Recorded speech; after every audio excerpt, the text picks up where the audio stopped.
Sebenarnya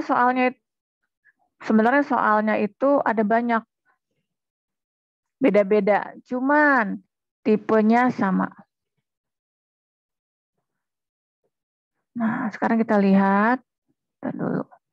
Saya bikin tempat buat menulis jawaban dulu. Nah, pada suatu ruang terdapat kawat tipis sepanjang sumbu Z. Kawat tersebut dialiri arus sebesar 2 AZ, berarti arahnya ke atas. Hitunglah besarnya rapat fluk magnet di titik 3,4,5.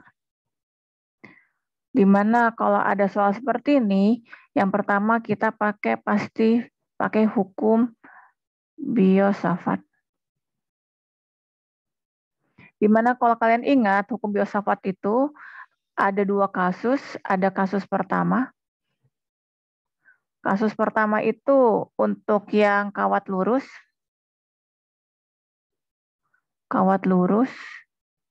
Sama ada kasus kedua.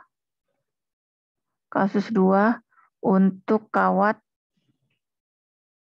yang melingkar. Nah, sekarang kalau mau saya tampilkan.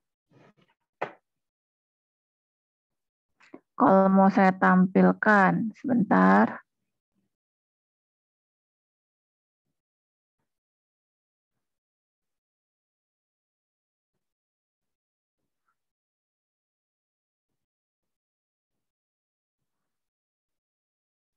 Perkuliahan ITB, Medan Elektromagnetik 1, Merdeka Belajar. Kalau saya mau tampilkan slide hukum, mana dia?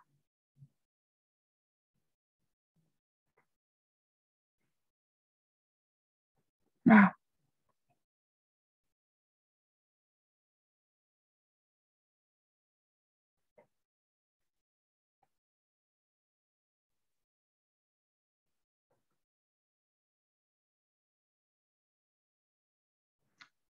ini sekarang saya bersihin dulu.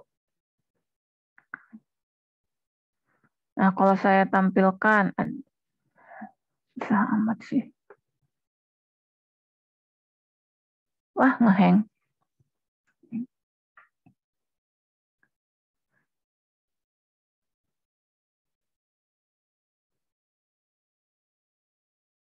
Nah, kalian pernah lihat slide ini kan ya?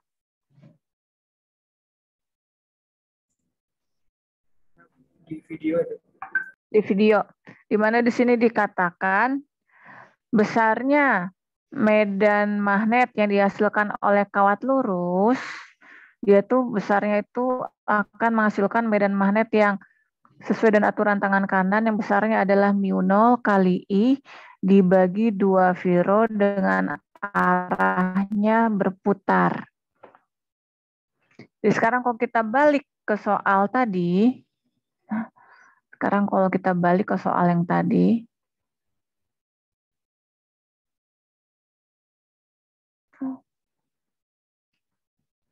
di sini berarti sekarang kita harus menggunakan rumus B sama dengan mu0 dikalikan I dibagi 2V dikalikan rho AV.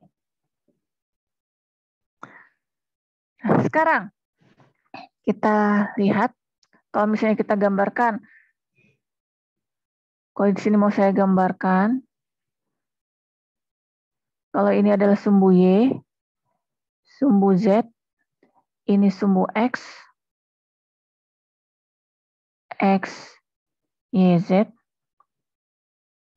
Berarti kawatnya ada di mana? Kawatnya saya gambarkan sebagai garis yang berwarna merah, kawatnya sepanjang sumbu Z. Titik P-nya di mana? Titik pengamatannya adalah 3,4,5, berarti dari sini maju 3, maju 3.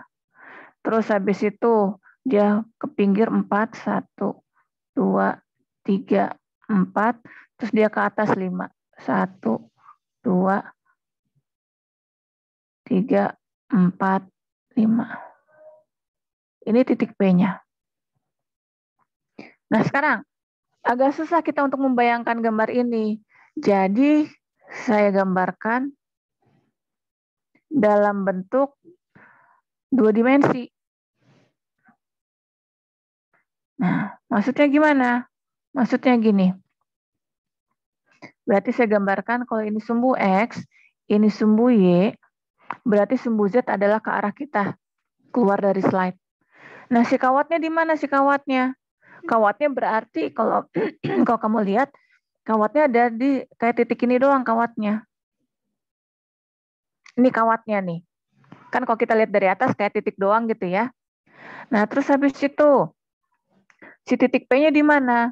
Titik P-nya berarti adalah dari sini X-nya 3, Y-nya 4. Tuh, 1, 2, 3, 4. Berarti kalau kita gambarkan, titik P-nya kurang lebih ada di sini. Dan kita tahu, kalau sesuai dengan aturan tangan kanan, kalau kamu letakkan jempol kamu mengarah keluar dari slide, berarti arah medan magnet di titik P ini, arahnya akan gimana? Nah, pertama-tama, kalau kamu ingat, kamu tarik garis ini, garis biru ini. Garis biru ini adalah garis terdekat dari titik P ke kawat, dan si medan magnetnya arahnya kemana? Si medan magnetnya itu arahnya adalah sesuai dengan aturan tangan kanan, tegak lurus seperti ini. Ini adalah si arah dari medan magnet di titik P. Arahnya yang ini, yang ungu ini. Nah, sekarang, ayo kita hitung dulu. B sama dengan mu 0 dikalikan I. I-nya berapa? Di soal dikatakan adalah 2. Harusnya adalah 2. Bu, di sini kan ada AZ. Ini AZ ini ngasih tahu kalau arusnya itu ada arahnya adalah ke atas. Jadi yang kamu masukin di sini adalah 2. Dibagi dengan 2 dikalikan V. Nah, rho-nya berapa? Rho itu adalah jarak terdekat titik P ke kawat. Berarti adalah panjang garis yang biru ini. Kalau ini adalah 3, dari sini adalah 3, yang ini tingginya adalah 4, berarti sesuai dengan teorema Pitagoras, panjang garis yang biru ini adalah akar dari 3 kuadrat tambah 4 kuadrat, berarti adalah 5. Nah, untuk kasus ini, rho-nya adalah 5. Nah, sekarang, jadi kalau kita lihat, berarti, nah, di sini adalah AVI.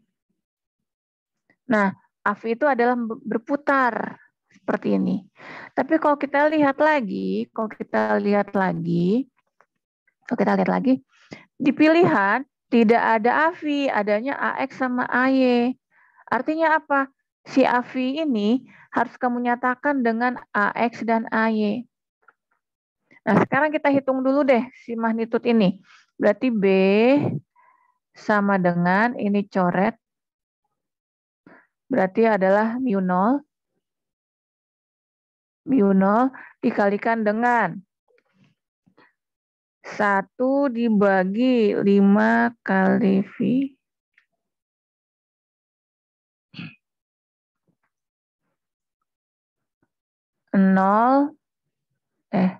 0,064 AV. Nah, sekarang kita lihat.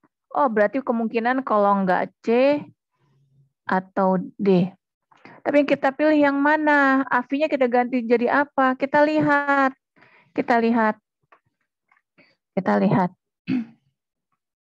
Ini kan 3, ini kan 4.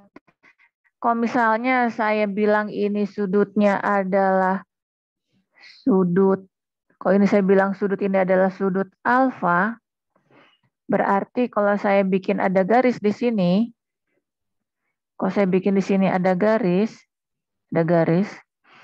Berarti sekarang sudut ini juga sudut yang ini berarti adalah sudut alfa. Terus kalau saya bikin lagi di sini ada garis yang searah dengan sumbu. Apa sih sumbu Y? Berarti sekarang ini kan matematis biasa ya, berarti ini adalah sudut alfa. Ya nggak? Nah, sekarang kita lihat. Di depan sudut alfa itu adalah ini di depan sudut alfa berarti garis yang warna orange ini depan sudut alfa. Ini adalah 4. Berarti kesimpulannya kita bilang di depan sudut alfa adalah 4, berarti ini analoginya dengan si yang oranye 4.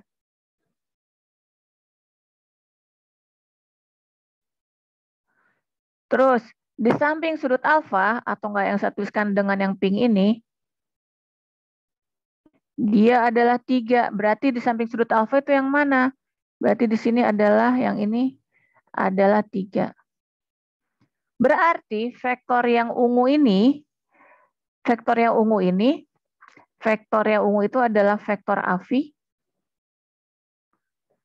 Itu bisa dinyatakan dengan apa?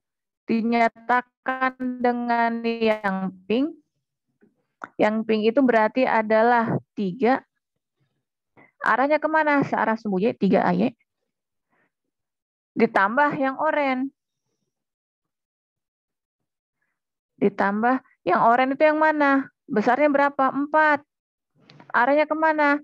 Karena arahnya adalah ke kiri, berarti adalah AX-nya adalah berarti bukan ditambah, ini harusnya dikurang.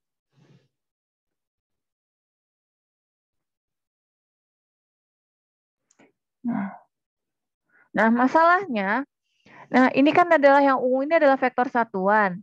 Yang pink sama yang orange ini belum vektor satuan. Supaya dia jadi vektor satuan, dia harus dibagi dengan magnitudo dari vektor ini. Magnitudo dari vektor ini berapa? 5.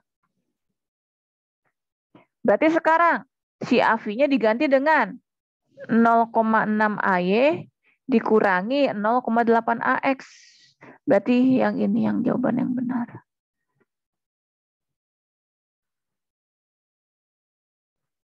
Bu, saya masih bingung dengan yang kayak gini-ginian. Kamu belajar lagi deh tentang sudut-sudut pada suatu bidang datar. Nah, ini adalah jawaban soal nomor 1. Nah, kalian perhatikan cara ngerjain ini. Kenapa? Nanti akan saya kasih PR lagi. Soal yang mirip. Dan kemarin waktu PR kan kalian ada 5 kali kesempatan. Karena sekarang udah saya ajarin, PR-nya cuma 1 kali kesempatan. Jadi nanti kalian, udah diajarin caranya. Jadi kalian udah bisa ngerjain. Nah, ini soal yang nongol yang pertama. Selanjutnya.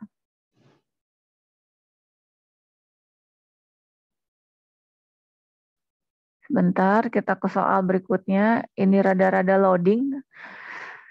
Aduh, muter-muter terus.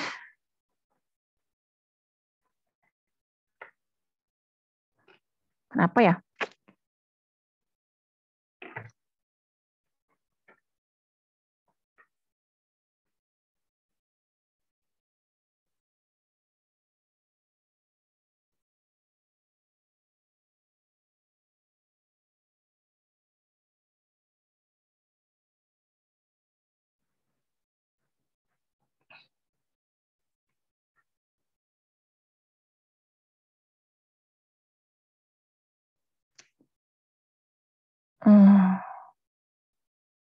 Gak bisa dibuka. Kita lihat slide yang lain.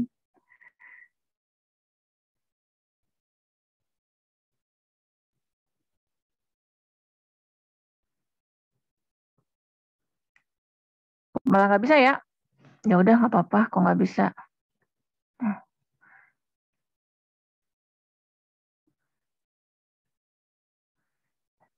Saya masih nyambung nggak sih? Kalian masih bisa ngelihat saya nggak sih? Masih, Bu.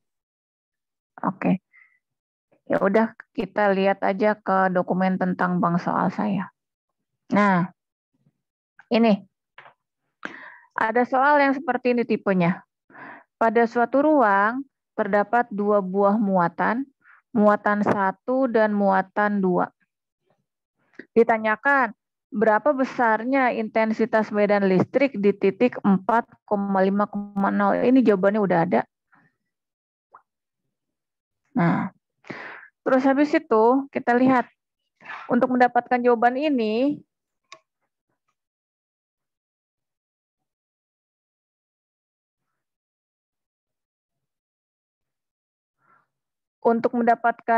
ini, caranya gimana? Yang penting kan adalah jalannya seperti apa. Ayo kita kerjakan bersama, kita bahas bersama.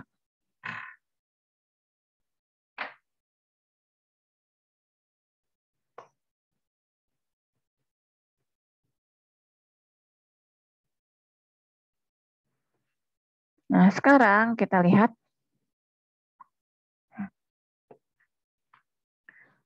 Ini ada muatan titik, berarti kita pakai hukum kolom. Kita pakai hukum kolom. Hukum kolom bilangnya apa? Hukum kolom mengatakan bahwa E sama dengan K dikalikan Q dibagi R kuadrat dikalikan dengan vektor satuan di arah A. Nah, sekarang kita disuruh menghitung berapa besarnya E di titik 4,5,0.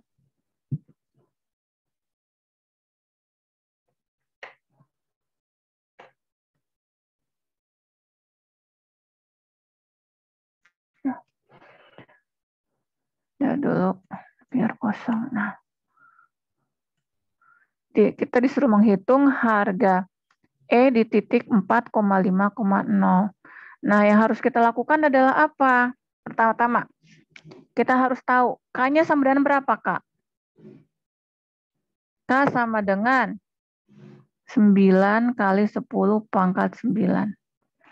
Loh kok bisa? K itu sebenarnya apa sih? 1/4V dikalikan epsilon 0.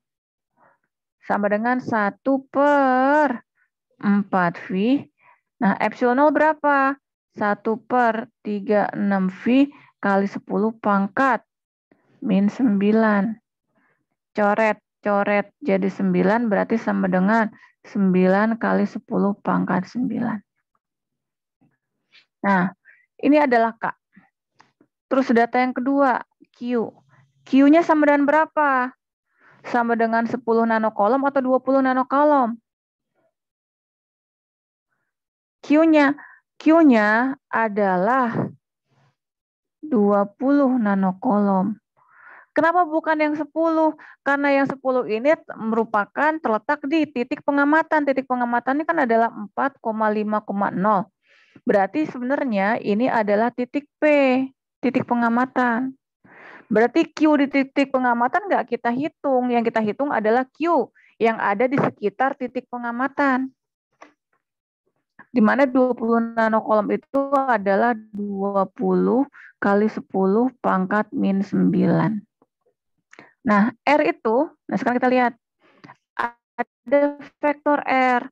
Vektor R itu kalau misalnya pada saat kita ngomong hukum kolom adalah vektor dari si sumber ke titik pengamatan.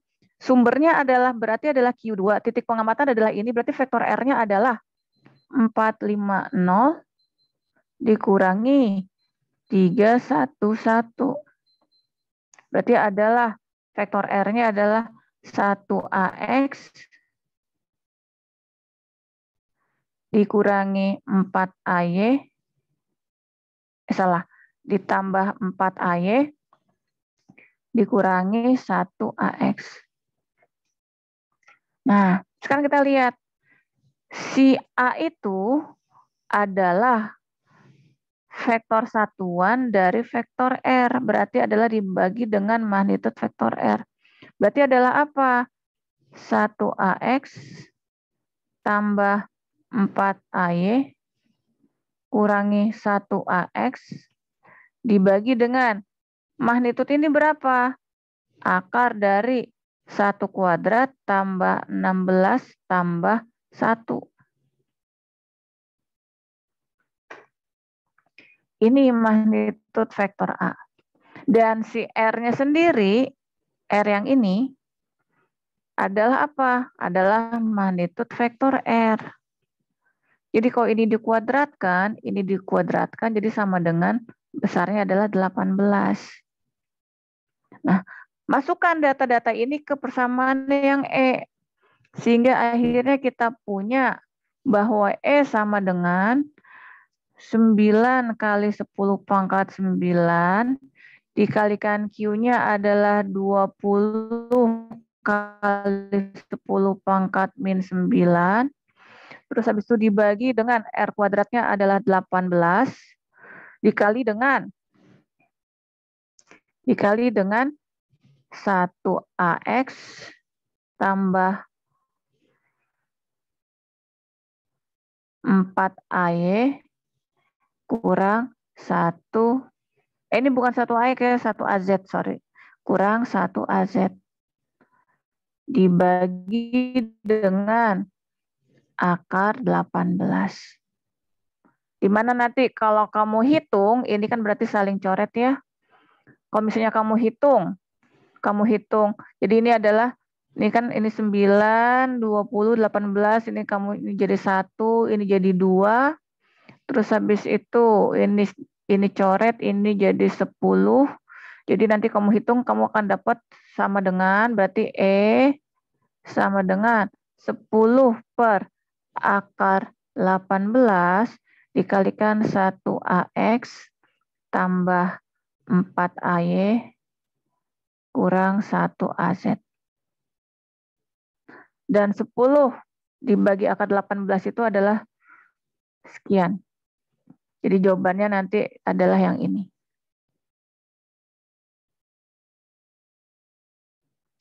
Itu cara mengerjakan satu soal lagi di di kuis. Nah, udah direkam ya. Terus sekarang ini saya clear. Nah, sekarang kita lihat soal berikutnya. Soal nomor 2.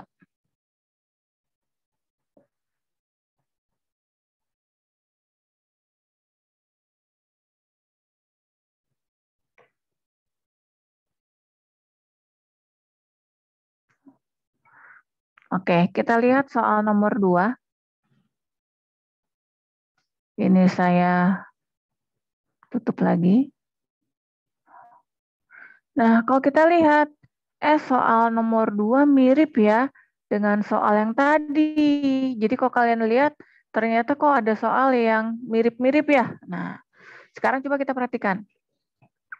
Kalau kita lihat, berapa besarnya intensitas medan listrik pada titik ini? Titik 4, min 5, 0. Ini adalah titik P-nya. Dimana kalau kita lihat, berarti sekarang intensitas medan listrik di titik P berarti adalah besarnya intensitas medan listrik yang disebabkan oleh muatan Q1 ditambah intensitas medan listrik yang disebabkan oleh muatan Q2. Sekarang ini dihitung kenapa? Karena Q1 dan Q2 letaknya bukan di titik P. Nah, sekarang kita hitung dulu. Kita hitung dulu yang S1. Berarti S1 itu adalah K dikalikan Q1 dibagi R1 kuadrat dengan vektor satuan A1 lah kita sebutnya. Nah, sekarang kita lihat. Vektor R1 sama dengan, vektor R1 itu adalah vektor dari sumber muatan, dari sumber ke titik pengamatan. Berarti adalah 4 min 5, 0. Ke titik pengamatannya adalah 4, 5, 0. Berarti kalau dilihat, berarti sama dengan Ini 0, jadi minus 10 AY. Dan si panjang dari vektor ini, berarti panjangnya adalah berapa? Panjangnya adalah 10. Langsung aja. Terus, vektor satuan dari vektor R1 sama dengan apa? Ya berarti adalah min 10 AY dibagi dengan magnitudenya 10. Berarti adalah min AY. Dari sini bisa kita tuliskan E1 sama dengan 9 kali 10 pangkat 9 itu adalah K dikalikan Q1 10 nanokolom 10 kali 10 pangkat min 9 dibagi dengan R-nya adalah 10 dikuadratkan dikalikan dengan minus AY. Coret, coret. Berarti ini adalah 90 dibagi 100 berarti sama dengan minus 0,9 AY. Tapi belum selesai. Kenapa? Kan ada E2. E2 sama dengan apa? K dikalikan Q2 A2. Nah, vektor R2-nya nih sama dengan apa? Berarti dari titik pengamatan, dari vektor yang dimulai dari sumber Q2 ke titik pengamatan. Berarti adalah 4 min 5, 0 dikurangi 3, 1, 1. Berarti kita dapat vektor R2-nya adalah 1 AX kurang 6 AY. Terus habis itu kurang 1 AZ. Nah, terus magnitud vektor R2-nya berapa? Dan ini sama dengan R2. Sama dengan berapa? Sama dengan akar dari 1 tambah 36 tambah 1. Berarti sama dengan akar 38. Nah, terus habis itu vektor satuan A2 itu berarti sama dengan berapa? Vektor R2 dibagi dengan magnitudnya. Sehingga E2 sama dengan berapa? Sama dengan 9 kali 10 pangkat 9, kalikan Q2-nya adalah 20 kali 10 pangkat minus 9, terus habis itu dibagi dengan 38, dikalikan dengan 1 AX min 6 AY min 1 AZ. Yang ini dibagi dengan akar 38. Coret, coret. Nanti kalian hitung angkanya ini dikalikan dengan besarnya ini, nanti akan dapat, oh iya jawaban E-nya seperti yang ini. Ini soal berikutnya. Jadi kalau dilihat soalnya mirip ya, tapi ternyata yang sebelumnya karena titik yang ditanyakan ada di sana ada muatan yang di titik pengamatan nggak dihitung. Seperti itu. Sampai sini jelas? Jelas nggak?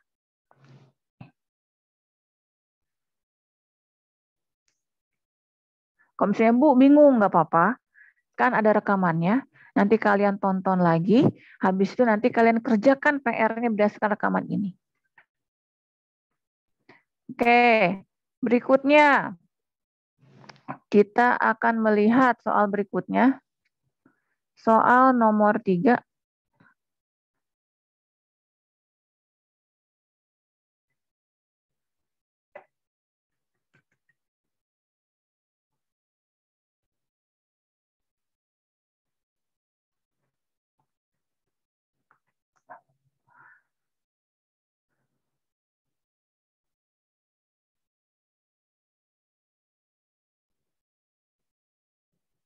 Nah,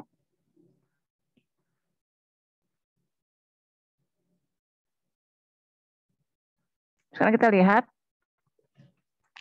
Pada satu ruang terdapat barisan muatan sepanjang sumbu Z dengan distribusi muatan sebesar 0,2 kolom per meter. Berapa besarnya E di titik 3,4,5? Berarti ini kita pakai hukum kolom.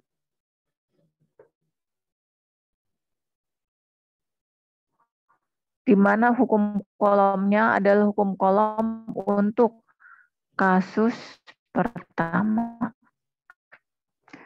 Di mana kalau saya perlihatkan di sini, kasus pertama itu yang mana ya? Nah, kalau saya perlihatkan di sini,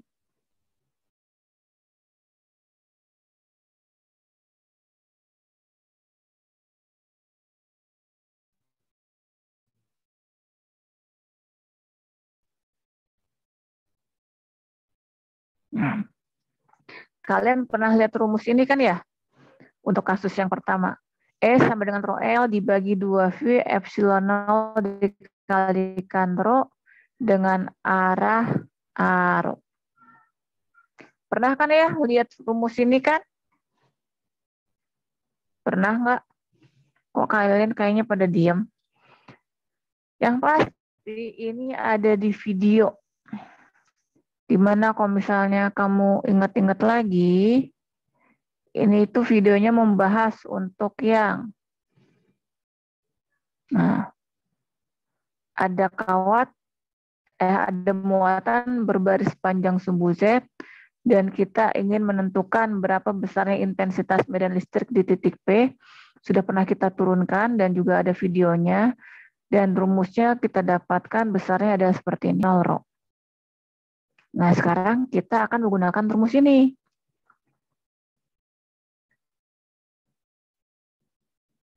Rho L dibagi 2V epsilon 0 rho.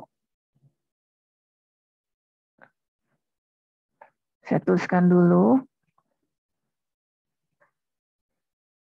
Rumusnya adalah E sama dengan rho L dibagi 2V epsilon 0.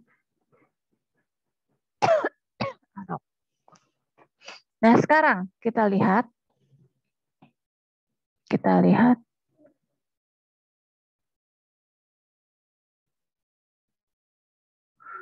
Aksanul Amin, kenapa kamu baru masuk?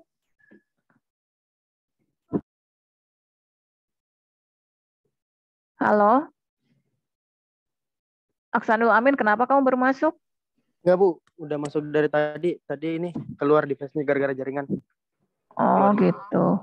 Ya, Bu. Oke. Ya udah kita lanjut ya. Kita menggunakan rumus ini.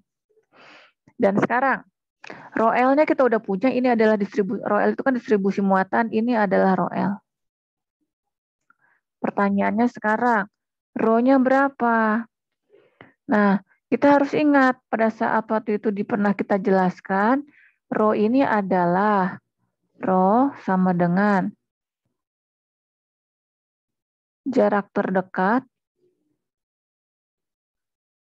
dari titik P ke barisan muatan. Jadi kalau misalnya saya gambarkan, kalau saya gambarkan seperti ini, kalau ini adalah sumbu X, ini adalah sumbu Y. Nah, kalau ini adalah sumbu X, ini adalah sumbu Y. Sumbu Z-nya arahnya kemana?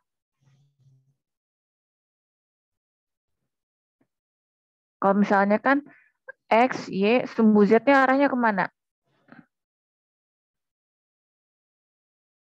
Sesuai dengan aturan tangan kanan, berarti dari X diputar ke Y, dari X diputar ke Y, berarti sumbu Z-nya ngarahnya ke luar dari slide. Jadi di sini, si barisan muatan itu kan sepanjang sumbu Z kan ya? Nah, titik pengamatan adalah titik 3,4,5. Jadi kalau misalnya X-nya 3, Y-nya 4,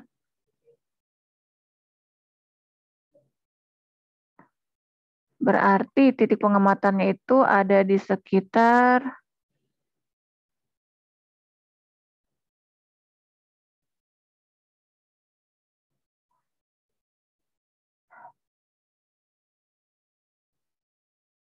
Ini titik P. Nah, sekarang jarak terdekat dari titik Bu, kan sebenarnya nanti Z-nya ada 5. Nanti kalau Z-nya sama 5 berarti nanti dia tuh maju ke depan menuju ke arah kamu kan ya? Kalau kamu nonton kan ya, keluar dari apa sih, maju ke depan, keluar dari laptop kamu. Tapi kita gambarkan seperti ini aja. Dan berarti kalau kita lihat dari sini, berarti jarak terdekat titik P ke barisan muatan, jarak terdekatnya adalah yang ini. Berarti ini adalah row-nya. Berarti 3, 4, Pitagoras berarti kan 3, 4, 5. Berarti kalau kita lihat, oh langsung aja. Si row-nya sama dengan 5. Dari mana sih 5? Akar dari 3 kuadrat tambah 4 kuadrat. Row-nya udah dapat, row L kita udah punya. Berarti kalau kita lihat, oh berarti harusnya jawabannya adalah, Bu, berarti harusnya E sama dengan 0,2 dibagi 2V epsilon 0 dikalikan dengan 5 aro. Atau enggak, kalau kamu mau dihitung, kalau ini saya coret, ini jadi 0,1, terus 0,1 dibagi 5, berarti ya, tar dulu 0,1 bagi V kali 5. Ini berarti sama dengan 0,0 salah 0,0637 dibagi epsilon 0 aro. Tapi di option, di pilihan ABCD nggak ada aro. Adanya yang ini nih, AX berapa AX tambah berapa AY tambah berapa, terus habis itu ya dalam bentuk AX AY. Berarti sekarang si row yang ini harus kamu ganti. Gantinya gimana? Sekarang kita lihat. Sebenarnya kalau misalnya kita lihat arah medan listrik yang diterima oleh P karena muatan yang ada di sepanjang sumbu Z itu arah medan listriknya ke sana. Dan arah garis panah yang hijau ini searah dengan garis yang ungu ini. Nah, yang ungu ini, jadi kalau kalian ingat ya, kalau kalian ingat video kemarin, yang ungu ini disebut dengan vektor R. Berarti yang hijau ini adalah vektor satuan dari vektor R. Nah, sekarang kita lihat. Dan yang hijau ini adalah yang dinyatakan dengan si arrow yang merah ini. Nah, sekarang kita lihat dulu vektor R. Vektor R sama dengan berapa? Vektor R itu adalah pergerakan. Pergerakan dari titik pusat ke kanan. Berarti itu adalah berapa nih? Adalah 3AX ditambah pergerakan dari sini ke atas. Ke atas itu berarti adalah 4AY. Nah, ini adalah vektor R. Tapi yang kita cari adalah vektor satuan dari vektor R. Berarti si vektor satuan dari vektor R berarti si arrow-nya, si arrow ini kita ganti dengan apa? 3AX tambah 4AY dibagi dengan 5. 3 bagi 5 adalah 0,6 AX, 4 bagi 5 adalah 0,8. Nah, di pilihan ABCD nanti di sini ada yang 0,8 AX, ada yang 0,6 AY, ada yang plus min. Nah, kamu pilihnya yang ini. Itu adalah soal nomor 3. Nah, sekarang kita lihat lagi soal nomor berikutnya, nomor 4.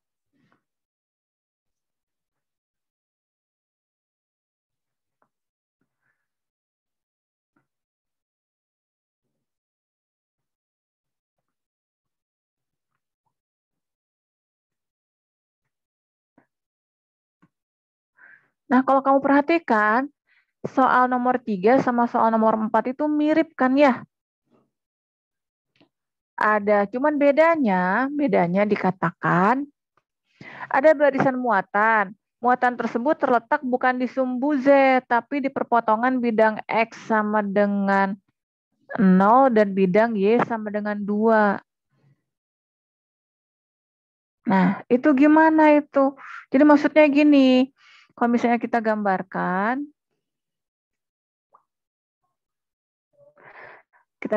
3 dimensinya ya. Kalau misalnya ini adalah sumbu Y, ini sumbu X, ini adalah sumbu Z.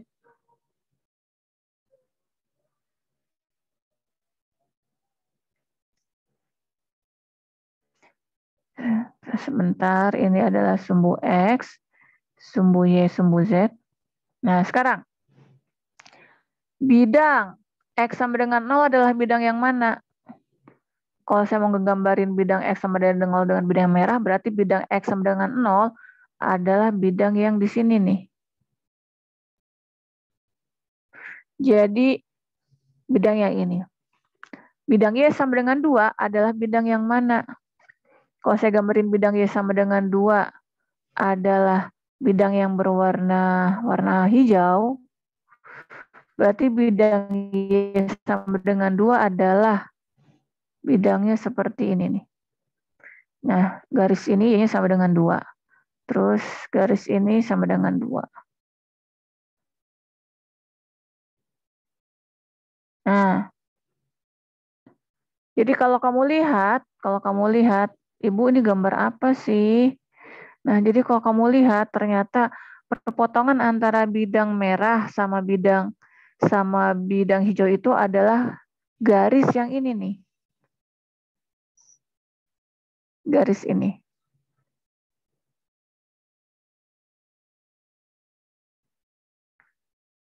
Berarti sekarang muatannya ada di garis yang, jangan warna hitam deh, muatannya ada di garis yang warna oranye ini.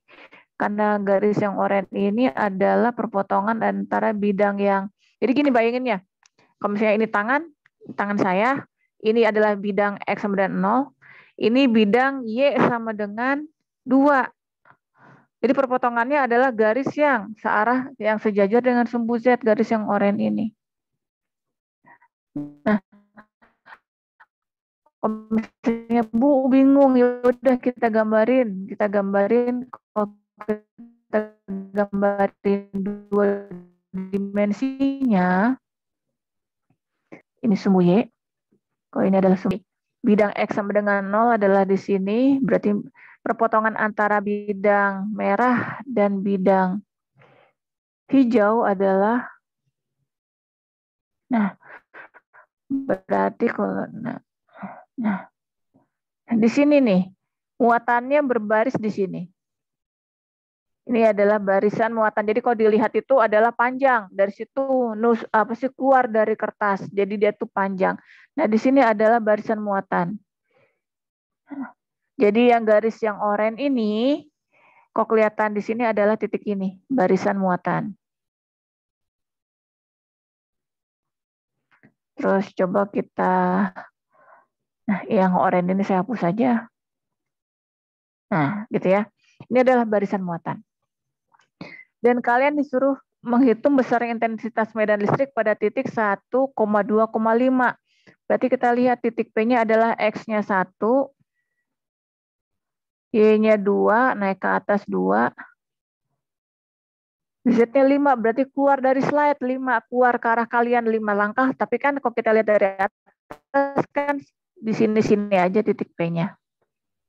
Nah, persamaan yang kita pakai masih yang ini. Persamaan yang kita pakai masih E sama dengan rho L dibagi 2V epsilon 0 kali rho A rho. Nah, rho L-nya berapa? Rho L-nya di soal adalah 0,1.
Terus habis itu barisan muatan. Garis muatannya ada di sini. Ini sumbu Y. Tadi itu titik pengamatan ada di sini. Ini kalau kita lihat ini posisinya adalah si yang orange dan ini barisan muatan. Kita lihat dari atas. Titik P-nya adalah titik 1, X, Y-nya 2, ke atas 2, dan ke luar slide ada 5. Tapi yang penting kita lihat di sini adalah kalau kita mau pakai rumus E sama dengan apa ya? Sama dengan rho L dibagi 2V kali epsilon 0 kali rho A rho. Berarti kalau kita lihat E-nya sama dengan rho L-nya adalah 0,1, 2V epsilon 0. Rho-nya berapa? Rho-nya adalah jarak terdekat dari titik P ke barisan muatan. Berarti adalah garis yang hijau ini yang besarnya adalah 1. Nah, terus arahnya kemana? Arrow. Tapi di option nggak ada, di ABCD-nya nggak ada arrow, adanya AX, AY.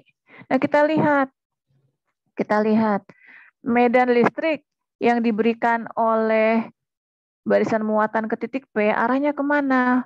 Jadi dari muatan ke titik P berarti arahnya adalah yang panah yang ini.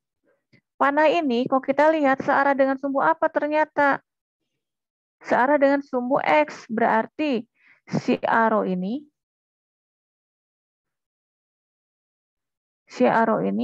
kita ganti dengan AX. Sehingga E sama dengan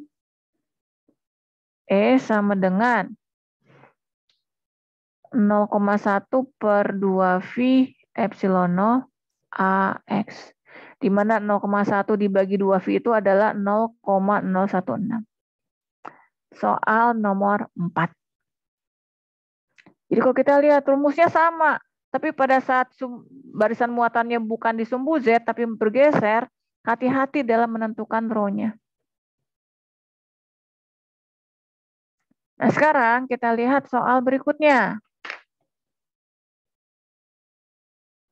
Soal nomor 5.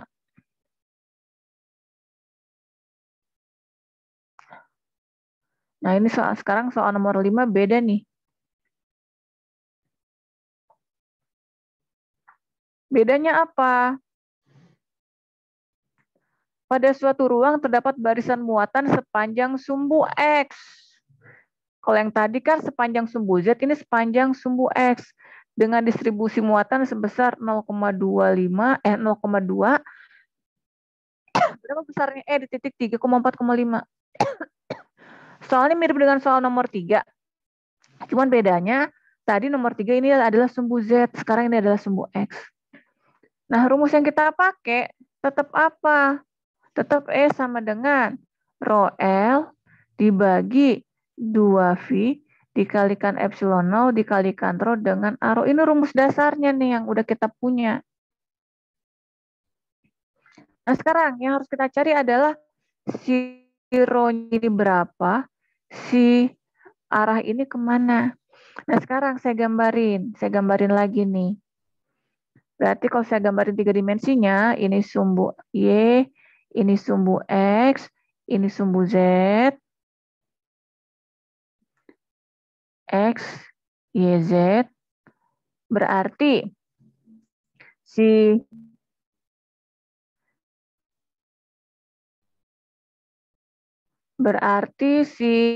apa sih?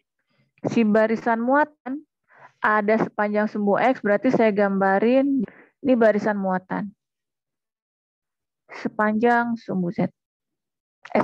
Sepanjang sumbu X.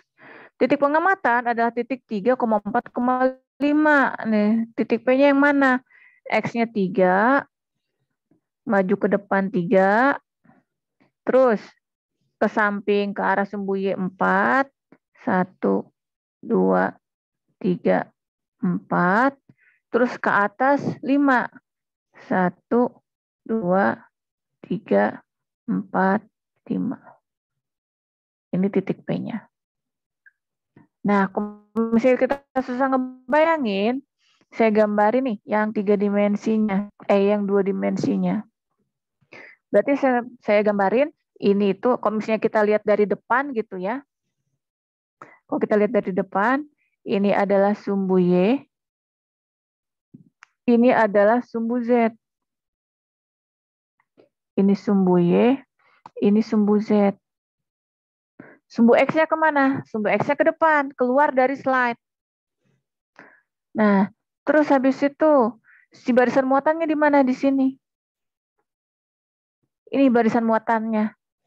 Kelihatan kayak titik doang. Titik P-nya di mana? Titik P-nya berarti koordinatnya adalah 3,4,5. Berarti X-nya 3, dia ke depan 3, Y-nya 4. 1, 2, 3, 4. Z-nya 5. 1, 2, 3. 1, 2, 3, 4, 5. Nah, ini titik P.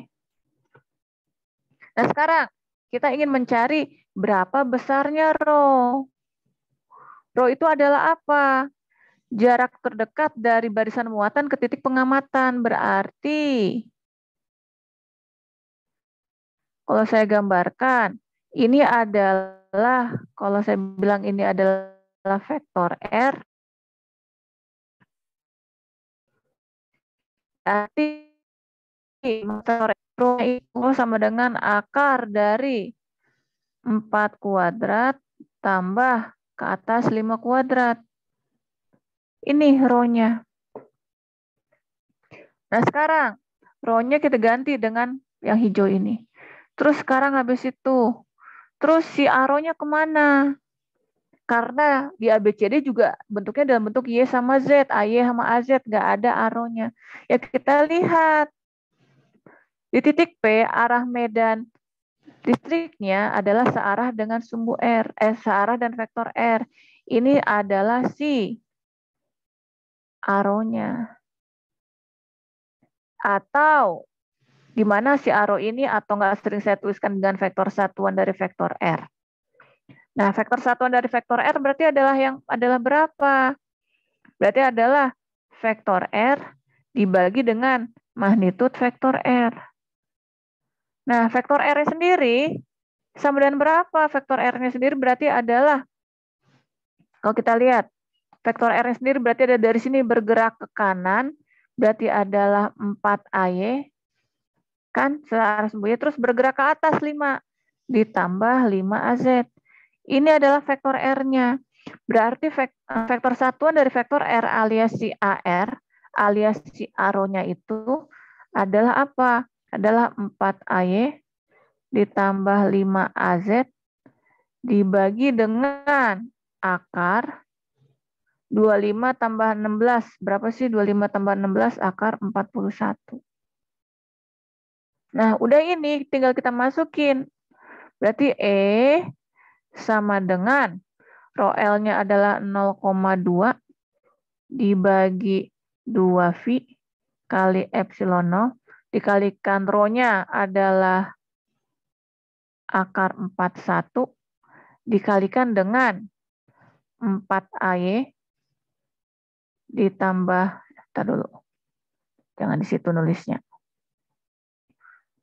Dikalikan dengan 4AY ditambah 5AZ dibagi dengan akar 41. Kalau kalian hitung, angka-angkanya dimasukin, kalian akan dapat bentuk yang seperti ini. Jadi kalau kita lihat, rumusnya sama. Nah, rumusnya sama, cuman kita harus hati-hati. Kita harus hati-hati. Cara nentuin rho-nya gimana? Kok kamu cuman hafal? Oh, kalau misalnya kamu cuman kamu cuman ingat, yang saya ingat itu ditransformasi rho itu adalah akar X kuadrat tambah Y kuadrat. Kok kamu pakai data ini, kamu bilang, oh berarti X-nya 3, Y-nya 4. Kamu bilang rho-nya sama dengan 5. Udah nggak pakai rumus yang ini. Nah, kamu masukin 5 ke sini salah. Karena pada dasarnya pada saat kita menurunkan rumus ini, kita tahu rho itu adalah jarak terdekat dari titik pengamatan ke barisan muatan. Itu soal nomor 5. Nah, sekarang ini saya bersihin dulu. Kita lihat ke soal berikutnya.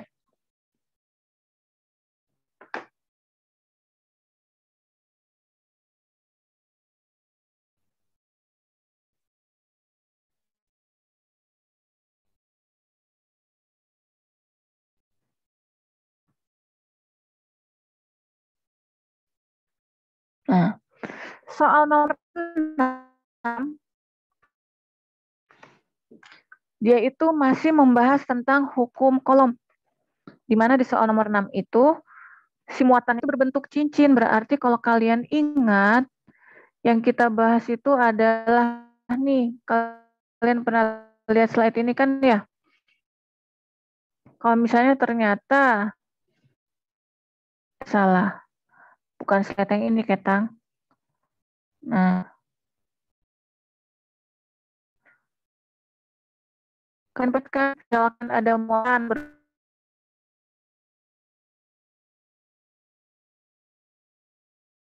pada saat kemarin kita hitung, kita dapat rumusnya adalah seperti ini.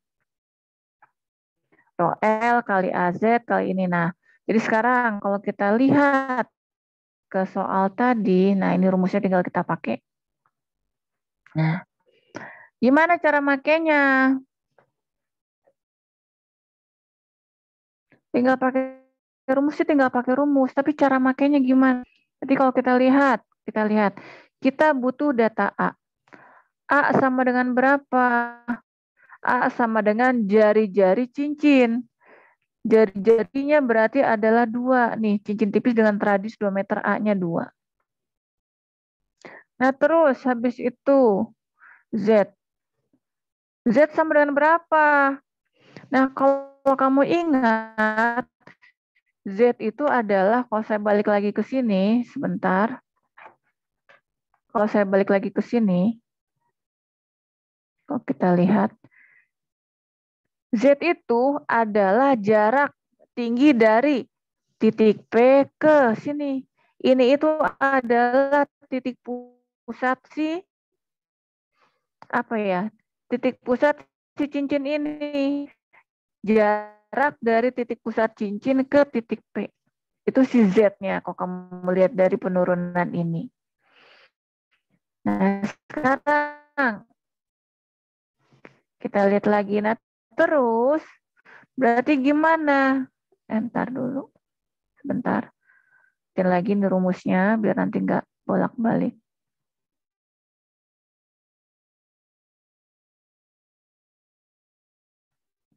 Jadi sekarang kalau kita lihat di soal, kalau saya gambarin 3 dimensinya dulu, sumbu Y, sumbu X, sumbu Z, ini X, ini Y, ini Z. Nah, si cincin terletak pada bidang Z sama dengan 3. Berarti cincinnya itu bukan di bawah, tapi di sini nih si cincinnya misalkan. Titik pengamatan adalah titik 0,0,5. Berarti titik pengamatan adalah misalkan setusnya adalah di sini nih. Nih, di atas ini nih titik pengamatan. Berarti sekarang jarak dari titik pengamatan ke sini berapa? Ini adalah 0,0,3. Ini adalah 0,0,0,5. Berarti jarak ini adalah berapa ini? 2. Jadi Z-nya adalah 2.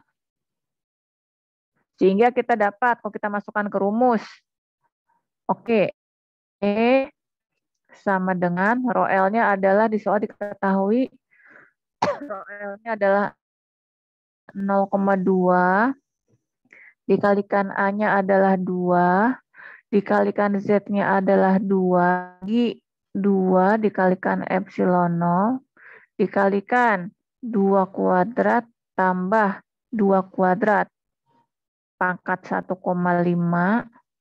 dengan arah AZ. Kalau kamu hitung angka-angka ini, jawaban sama dengan 0,0177 dibagi epsilon 0. Jadi kita jangan bilang, oh Z-nya adalah, jadi kita harus hati-hati, Z itu adalah jarak dari titik P ke titik pusat si cincin.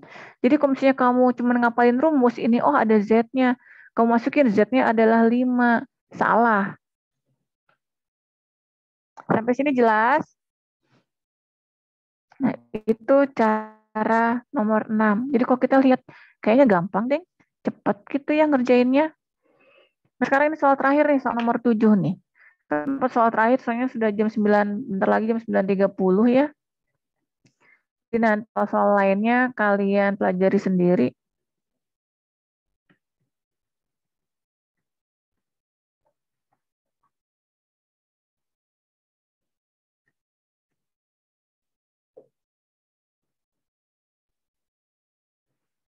Nah, sekarang sebentar.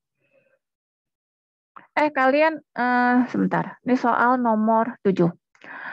Ini itu ngomongin tentang hukum Biot-Savart. Hukum Biot-Savart mengatakan kalau ada kalau ada kawat lurus dialiri oleh arus, sekelilingnya akan terdapat medan magnet yang besarnya adalah mu0 dikalikan I dibagi 2 Viro yang arahnya berputar sesuai dengan aturan tangan kanan. Ini tadi udah kita bahas ya? Nah, sekarang kita lihat. Oh, berarti kalau kita lihat, sekarang kita pakai persamaan ini. Yang tadi dikatakan B sama dengan, ketutup ya, mu0 dikalikan I dibagi 2 V rho AV. Oh, ini gampang nih. Mu0 udah ada, I-nya besarnya arus adalah 2 dibagi 2V. Rho-nya berapa?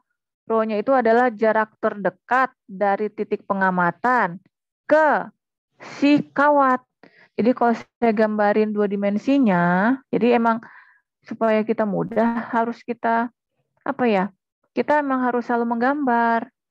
Kalau ini sumbu X, ini sumbu Y, berarti si kawatnya kalau dia sepanjang sumbu Z, si kawatnya adalah kalau kita lihat dari atas cuman kayak titik ini doang. Ini kawatnya nih. Ini si kawat. Padahal kawat itu panjang dari titik itu terus ke arah mata kamu gitu kan ya. Nah, titik P, titik pengamatan 3,4,5. Jadi X-nya 3, Y-nya 4, Y-nya 4. Nah, 2 4. Jadi titik pengamatannya di sini. Ini tadi udah kita bahas ya. Jadi sekarang rho-nya yang mana? Rho-nya adalah nih. Rho-nya dekat nih. Berarti adalah apa garis dekatnya? Akar dari 3 kuadrat tambah 4 kuadrat. Berarti sama dengan 5. Rho-nya adalah 5. Ini adalah rho. Nah terus habis itu. Nah arahnya kemana? Kan arahnya berputar. Berarti sebenarnya arahnya adalah AVI. AVI itu gimana? Dia itu karena berputar, berarti dia tuh pasti tegak lurus dengan garis yang hijau nih. Nah, ini soalnya yang gampangnya nih. Berarti ini adalah si AVI-nya. Kata 2 dibagi 2V dibagi 10V adalah 0,064. Ini soal nomor 7. Di situ soal yang nomor 8. Soal yang nomor 8 gimana? Ini saya bersihin aja sebentar biar tunggu dulu ya. Soal yang nomor tar dulu.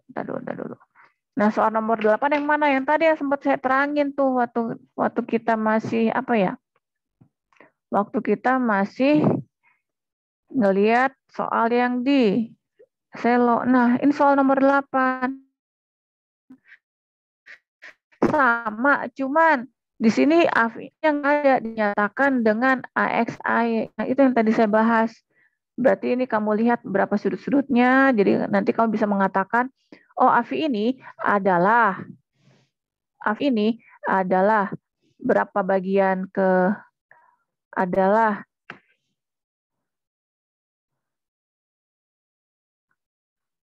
ke samping. Samping itu berarti adalah min AX, di mana kamu hitung ini panjangnya berapa. Terus tambah yang mana? Tambah ke atas. Ke atas itu adalah plus AY. Kamu cari panjangnya ini berapa. Nah, dapat deh jawabannya seperti ini. Nah, gitu deh soal nomor 8. Nah, untuk soal nomor 9, 10, dan nomor 9 itu 10 itu tentang integral vektor, tapi ya sudah silakan aja dipelajari sendiri ya. Karena waktunya sudah sudah habis. Kecuali kalian mau lanjut nggak? Tapi kalau mau lanjut tunggu dulu, soalnya kalian tunggu dulu, saya harus buka dulu Zoom untuk kelas yang susulan. Kalian mau lanjut atau enggak nih? Halo?